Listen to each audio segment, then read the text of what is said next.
Hey, hey.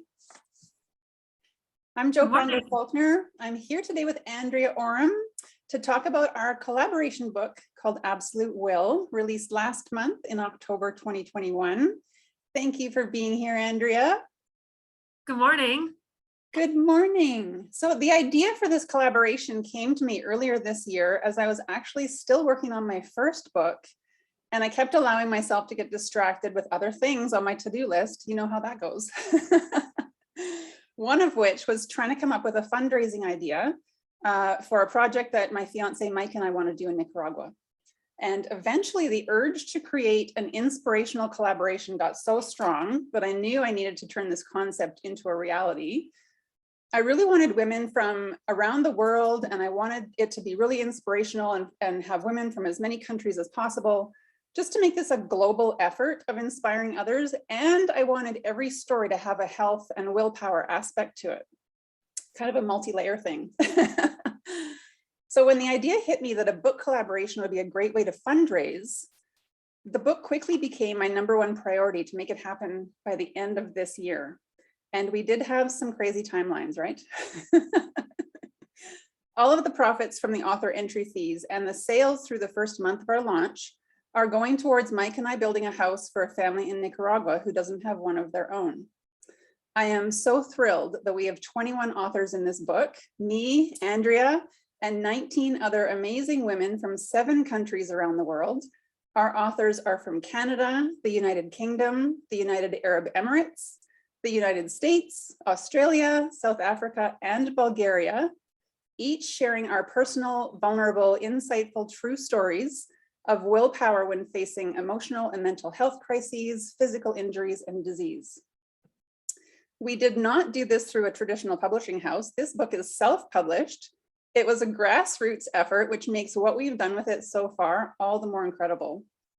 My first book became a bestseller in 2 categories, so I was pretty sure I could do it with Absolute Will, especially after tweaking some of my marketing strategies, plus the fact we would have a built-in launch team, a built-in marketing team with all 21 of us.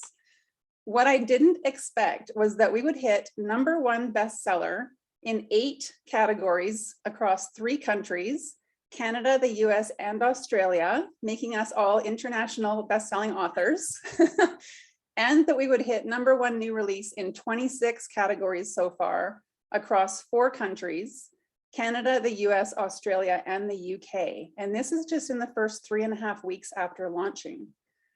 Our reviews so far in this collaboration say that these stories are raw, real, thought-provoking, heartwarming, life-changing, and that this book is a fantastic read. The stories are truly inspiring, and that this book has given so much hope to others. And these are all direct quotes from Amazon reviews. Andrea's chapter is called Made to Sing, Chapter 10 in Absolute Will. Welcome, Andrea. It is so awesome to have you here. It's so exciting to be here. So can you tell everyone a little bit about who you are, where you're from, and what your chapter in Absolute Will is about? Sure. So I am a music teacher and a wife and a singer from Minnesota in the United States. And I love to teach homeschool choirs and help people use their voice in a way that makes them feel empowered to speak and sing and share their light through their voice. So that's a large part of what I do. That's amazing. So your chapter talks about your journey through some significant pain that you were in. Mm-hmm. And can you just walk us through a little bit about what you went through?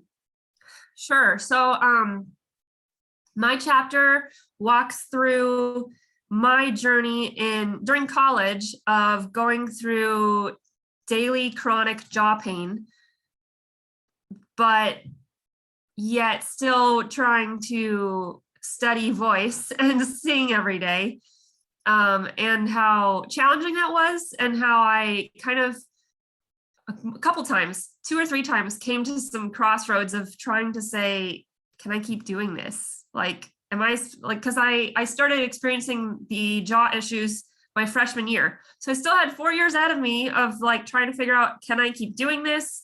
Can I sing every day and still be in pain every day? Can I even do my coursework. Like, can I even do stuff that I have to do to finish my coursework? So that kind of is the, I don't know, the journey that I walked through in my chapter a little bit. And ultimately I did decide to finish my degree. And I was able to finish it successfully. And here we are. I love doing what I do now. And a much longer story short, I was able to figure out different factors that were at play or contributing to the pain that I was experiencing. And I no longer have daily pain. I no longer have jaw pain. So that's pretty cool. That is very cool and so needed, I think, because this is a problem that I think a lot of people, and I'm not sure if it's more women. I don't know if you know that, what the stats are, but is it? Okay. And usually, yes. So many people suffer in silence. And, this is another one of those invisible illnesses that nobody else can see. And, and yeah, you just can't kind of show your pain on the outside, right? And have people go, oh, okay, right? Right. Yeah. So, and I made a course walking through all those things that I learned during that time, because like you said, that like we don't know what we don't know. And the people that were supposed to be specialists told me about, this, that, and the other. And ultimately you should do surgery. And I'm like, surgery? That does not sound like it's not something I want. And that's one of the riskiest types of joint surgery you could try and go into. And I was like, no way, Jose, not when my voice is my instrument. And wow. It could potentially, impact me in a much longer term than this could. We just didn't know. So anyway, wow. Yeah, that's there's incredible. a lot to learn. It's incredible that you've come through that without having to do surgery and figuring it out for yourself. And now it's so awesome that you're helping others get through that as well. I love that. I feel like there's no better way to make that time in my life worth it. Sure. Than to help someone else with my own pain. Like, I just don't see anything else more worth it than that. That's amazing. So when you first found out about this collaboration, what made you want to jump in? That very reason of helping people. I knew that was part of that my story fit super well into that, the theme and everything. And also I knew that I can reach people in this format, people that I don't know, people that I have no other way of running into other than in this sort of setting that I can help, that I wouldn't be able to help any other way. So inspire people, give them hope that there is other options, not just in my situation, but in the situation of all the other chapters too, that there is hope and there is life, even if you are dealing with pain. Absolutely. So that's why. That's awesome. So writing brings out different experiences usually for different people. How was the actual writing process for you? And did anything surprise you about writing your chapter? I would say writing in general was fine. There were definitely parts of it that felt mundane, very like, oh, I have to go and read this again and again and again and again and again and again. I was like, okay, I got it. I'll read it again. Yes, ma'am, I'll read it again. So that's not my forte, doing the same thing over and over and over. But that's okay, because it's the process. And I learned a lot through it. And I would do it again. I mean, this is my second time in a collaboration, so I already decided to do it again, so it clearly was a good enough experience that I did it again. That's awesome. So do you think you'll write your own book in the future, or be in yet another collaboration at some point? I would love to. I don't know what I would write on yet. So I think it'd be really cool to write my own book. I just don't know what it would be about yet. So hopefully we'll see. The idea will hit you. And sometimes it's the funniest thing that you maybe didn't even think of before. So I know for me, that was the case with my first book.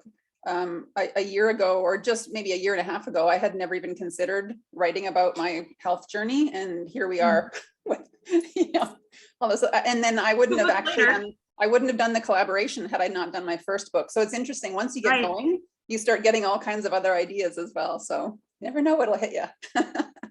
Yep. So what's your top piece of advice for someone that may be thinking they want to become a published author? I would say jump into a collaboration because it's a really great way to get your feet wet, to experience the writing and the publishing and the marketing and all that process without having to do all of it by yourself. And then also just the relationships and the connections you make with the people that are in the collaboration are just so cool. And doing it together, it's such a cool experience to do it with other people. There you are. Uh-oh. Hi. Now I lost you. Can you see me? Yes. Weird, because my Zoom is gone.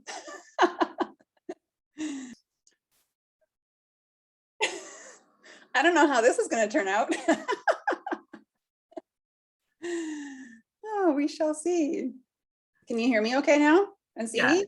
Yeah. Right. It just completely disappeared. That is so weird. All right. Oh, so what else are you up to and what's next for you? It's a good question. I am in the process of working on a big project that I don't know when it's going to be done yet because it just feels very big, and that's not a bad thing. To help people who are musicians who want to teach but not necessarily in the public school system. So it's going to be basically a training course and mentoring program for people who want to teach homeschool groups or church choirs or that kind of setting. So that's exciting. That's amazing. And, I'm looking forward to it. I'm in the outlining process, and I'm like, wow, I could add this and this and and that. And that too. So we'll see how it all shakes out. But I'm excited about it.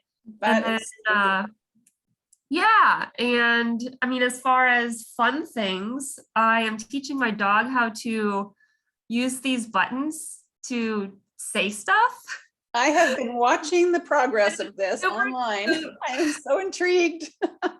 So she's like still trying to figure out, like, are you serious? Like, she'll sometimes look at me like, you expect me to tell you what I need with that when I've been telling you for years how I need stuff without that?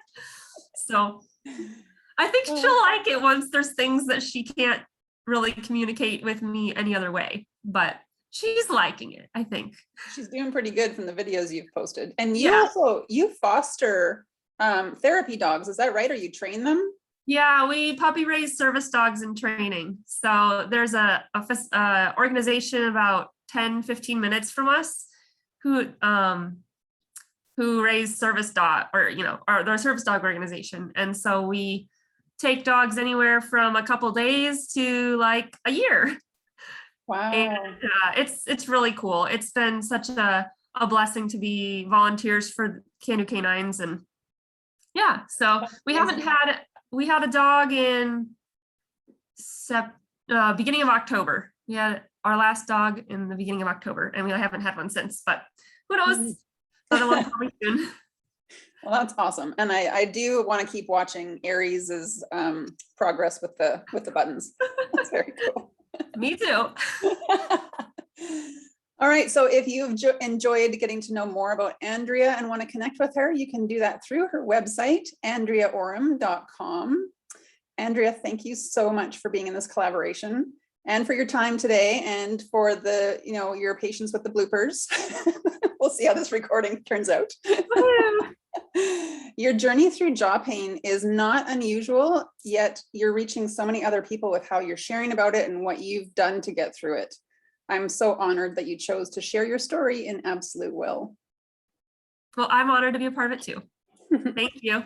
Thank you. See you later.